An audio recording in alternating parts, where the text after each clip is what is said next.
and not ours. I walked to, by the time I got to her house, I was no longer sick. But that was Mildred.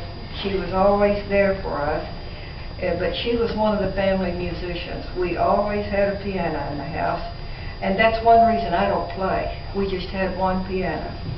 And Mildred was left-handed, and she was left-handed until she started school, and they changed her to the right hand. So she did everything right-handed, including handwriting, knitting, crocheting, and sewing, which she did very well.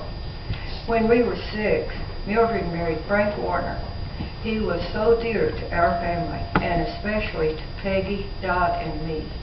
What little girl doesn't like to be called Princess? And we were called Princess till we got older. Frank. By Frank. Yes. Nobody else. Nobody. Dot and I were born when Edie and Mildred were 14 and 16 years old. Our brother Homer Jr. was 7 years old, and our precious sister Peggy Jo was 2. And as we said, she was Down syndrome. And she, well, I think I tell you that in another page. Homer Jr. was a B-17 pilot in World War II, and we were very proud of him.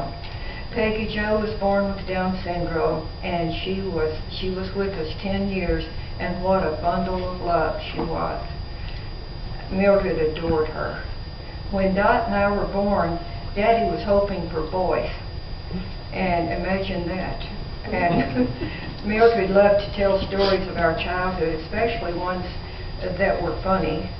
One of her favorites was when Daddy took the twins to get their hair cut at the barber shop.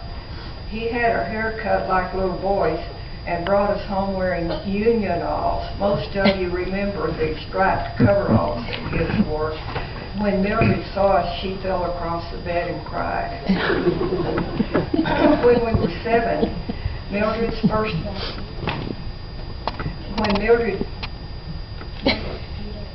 where? Not yet. Now I don't know why she's here.